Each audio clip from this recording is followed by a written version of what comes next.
প্রায় 200 বছর আগে ইসরায়েলের বেথলেহেম নামক একটি শহরে পবিত্র রাতে প্রভু যীশুখ্রিস্টের জন্ম হয়েছিল। যীশুখ্রিস্টের মাতা মেরি এবং তার পিতা যোসেফ, তারা দুজনেই ছিলেন ঈশ্বরে বিশ্বাসী মানুষ। মেরির গর্ভধারণা ছিল একটি অলৌকিক ঘটনা। গ্রাব্রিয়েল নামক একজন দেবদূত মেরিকে বলেছিলেন যে তিনি ঈশ্বরের পুত্রকে পৃথিবীতে আনবেন। যোসেফ এবং মেরি তখন বেথলেহেমে যাত্রা করেছিলেন সম্রাট আগস্টের নির্দেশে। কিন্তু যখন তারা সেখানে পৌঁছালেন তাদের কাছে কোনো থাকার জায়গা ছিল না, ফলে একটি সাধারণ গোশালায় যিশুর জন্ম হয়েছিল। এই রাত থেকে আমরা আজ ক্রিসমাস ইভ হিসাবে উদযাপন করে থাকি। যীশুখ্রিস্টের জন্মের পর আকাশে একটি উজ্জ্বল তারা দেখা গিয়েছিল, যা তিনি জ্ঞানী মানুষের পথ দেখিয়েছিল। তারা যিশুর কাছে গিয়ে সোনা, লোহা, গন্ধ এবং গন্ধরস উপহার দিয়েছিল। এই ঘটনাগুলো যিশুর বিশেষত্ব এবং ঈশ্বরের আশীর্বাদের প্রতীক। যিশুর জীবন ও তার শিক্ষা। যিশুর শৈশব সম্পর্কে খুব বেশি তথ্য নেই, তবে তার শিক্ষাগুলি ছিল বিশ্ববাসীর আলোর দিশা। যিশু শিখিয়েছিলেন ভালোবাসা, ক্ষমা এবং বিশ্বাসের মূল্য।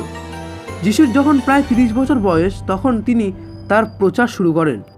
অর্থাৎ তিনি মানুষকে শিক্ষা দিতেন, অসুস্থদের সুস্থ করতেন এবং পাপীদের জন্য প্রার্থনা করতেন। তার প্রধান শিক্ষাগুলো ছিল: প্রথম, ঈশ্বরের প্রতি সম্পূর্ণ বিশ্বাস রাখা; দ্বিতীয়, নিজের প্রতিবেশীকে ভালোবাসা; তৃতীয়, শত্রুকে ক্ষমা করা; চতুর্থ, অন্যের জন্য আত্মত্যাগ। এইগুলোই তিনি মেনে চলতেন। তিনি অনেক অলৌকিক কাজ করেছেন, যেমন অন্ধদের দৃষ্টি দেওয়া, মৃতদের পুনর্জীবন দেওয়া এবং ক্ষুধার্তদের খাবার দেওয়া।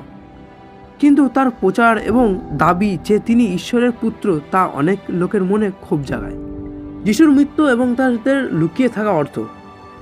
যিশুর শিক্ষা এবং কাজ অনেক মানুষের মধ্যে ঈর্ষা এবং ভীত সৃষ্টি করেছিল। তাকে ধরা হয়েছিল এবং ক্রুশবদ্ধ করা হয়েছিল।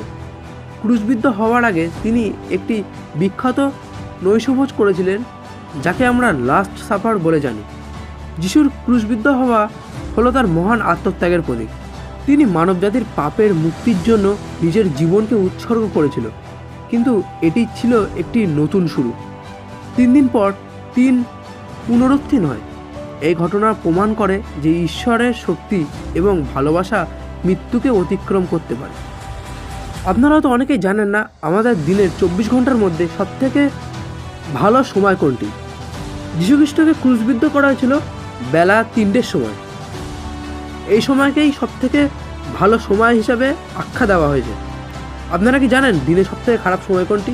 জানা থাকলে কমেন্ট করে জানাবেন। এখন প্রশ্ন আসে, কেন আমরা 25শে ডিসেম্বর যীশুখ্রিস্টের জন্মদিন হিসাবে উদযাপন করি? প্রকৃতপক্ষে যিশুর জন্মের সঠিক দিনটি কিন্তু এখনো অবধি জানা যায়নি। তবে 4th শতাব্দীতে খ্রিস্টানরা 25শে ডিসেম্বর দিনটিকে যিশুর জন্মদিন হিসাবে নির্ধারণ করে। এই দিনটি ছিল প্রাচীন রোম উৎসব সোল ভিক্টাস এর সময়। 25শে ডিসেম্বর উদযাপন আমাদের মনে করিয়ে দেয় যিশুর শিক্ষার কথা, ভালোবাসা, আশা এবং আলো নিয়ে আসা।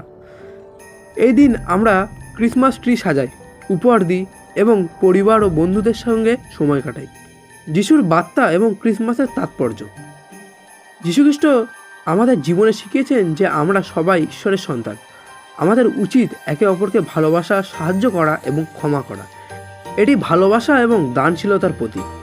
তাই আসুন এই ক্রিসমাসকে আমরা প্রতিজ্ঞা করি যিশুর শিক্ষাগুলো অনুসরণ করার এবং একজন নাগরিক হয়ে জীবনে যদি আমরা আশার আলো দিশা হয়ে উঠতে পারি, সেটাই হবে প্রকৃত ক্রিসমাস উদযাপন।